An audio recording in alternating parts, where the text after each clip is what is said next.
एक पत्नी अपने पति से बहुत हैरान रहती थी। वो कहती थी आप कुछ बताते ही नहीं, कुछ बोलते ही नहीं, बिजनेस कैसा चल रहा, धंधा कैसा चल रहा, कुछ तो बताओ।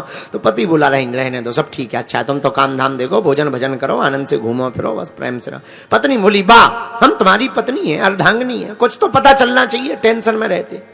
अब पति ने सोचा कि तुम पे इतना हमें भरोसा नहीं है, तुम प्रचार कर देती हो और हमारा काम धंधा थोड़ा सा अलग टाइप का है। पत्नी बोली आप हम पे भरोसा तो करो, हम नहीं बताएंगे किसी को। एक दिन पति ने ट्राई किया, झूठ मूठ का, बेचारा ऐसा मुंह लटका के बैठ गया। पत्नी बोली क्या बात है? बोले क्या बताएं? अरे नहीं बताओ क्या बात है।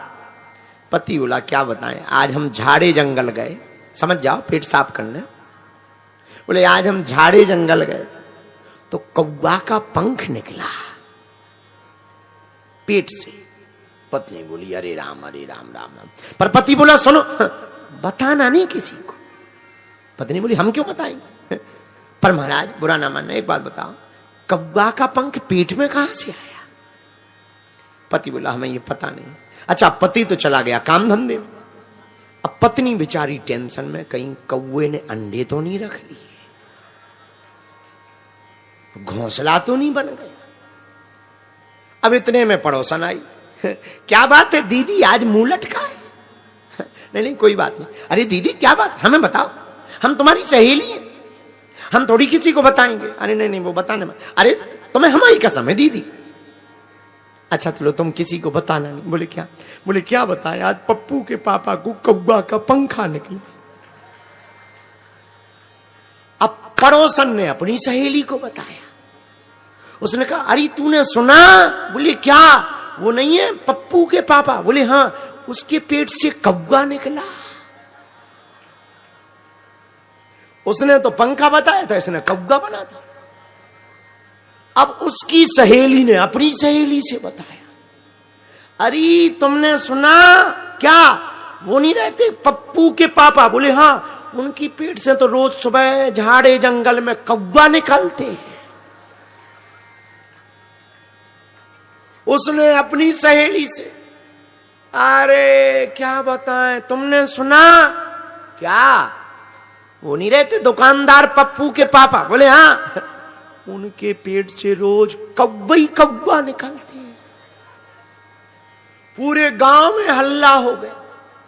अब तो गांव वाले रोज देखें मकान पे, अच्छा पहले कौवा होते ही बहुत थे, और मकान पे कौवा बैठा देखे हैं, आज निकला। एक दिन वो बेचारा लोटा लेके गया जंगल, झाड़े जंगल, पेट साफ होना, गांव वाले पीछे पीछे के चलो देखें कैसे निकलते हैं।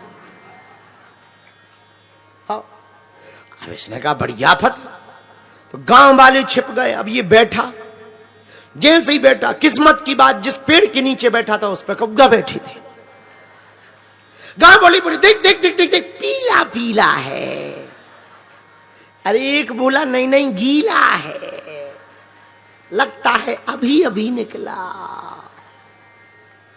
अब वो बेचारा लोटा वोटा करके बाहर आया। गांव वाले हाथ जोड़ के खड़े हुए, कहा भैया कब से निकल रहे? ये बोला क्या? अरे बोले नहीं, ये हमें समस्या समझ में नहीं आई। तुम आदमी हो और भैया ये पेट में चोंच नहीं मारती? तो अब इसके दिमाग खराब, इसे पता ही नहीं था। तो बोले क्या? अरे अब समझदार हो तुम। अब क्या तो ठीक है, एक दिन में कितने कौवा निकल आते हैं? अब इसका दिमाग खराब। बोले कौवा निकल आते हैं? किसके निकल आते हैं? अरे बोले तुम्हारे, ये देखो पीला छपा हुआ है।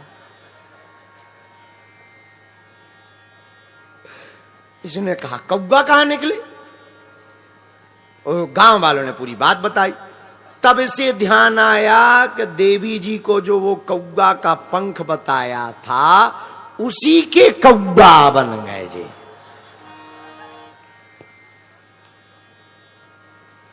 हमें लगता है शंकर जी ने इसीलिए सती जी को बात नहीं बताई। तो देवियों को किसी भी बात का प्रचार करना हो, माताओं को बता दो, माताओं के पेट में नहीं खटाती।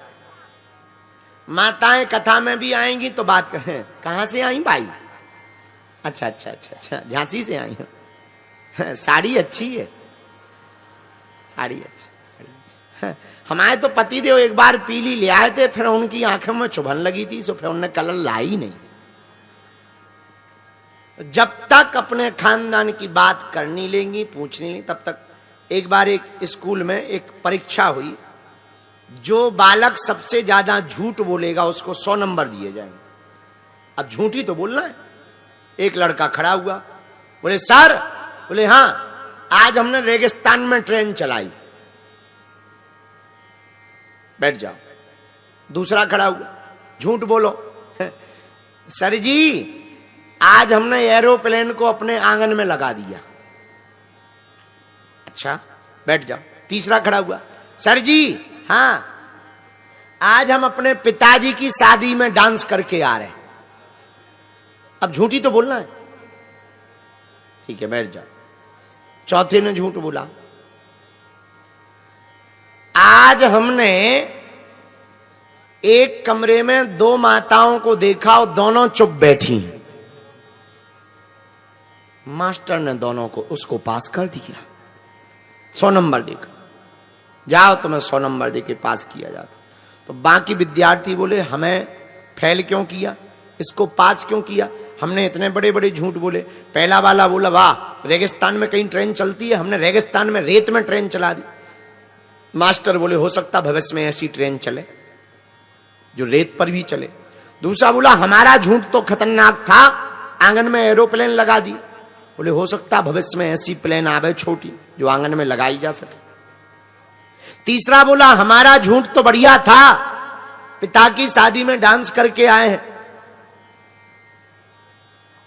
तो मास्टर बोले, हो सकता पिताजी तुम्हारे दूसरी शादी करें तो तुम्हें मौका मिल जाए डांस करने।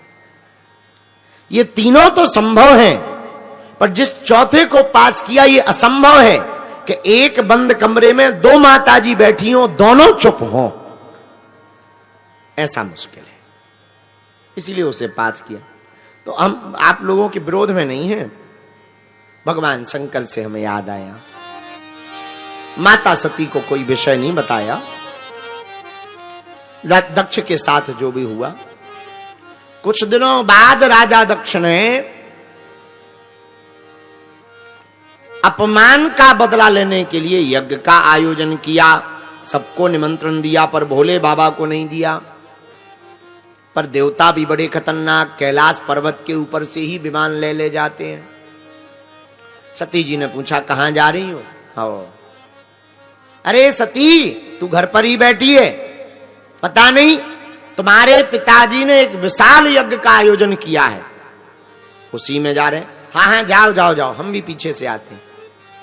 भगवान शंकर के पास में सती जी पहुंची। बाबा, हमारे पिताजी के घर में, आपकी ससुराल में, आपके ससुर जी ने विशाल यज्ञ का आयोजन रखा है, आप हमको आज्ञा दीजिए, आप चलेंगे?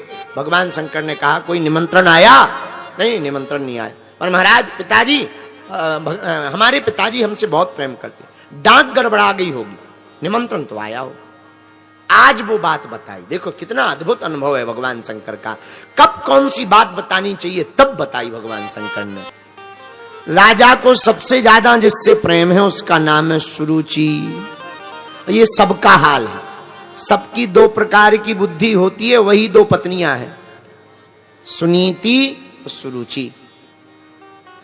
ज्यादातर लोगों को सुरुचि ही प्रिय है, अपनी रुचि, जिसमें अपना मन करे वही करना। शास्त्र जो कह रहे वो कई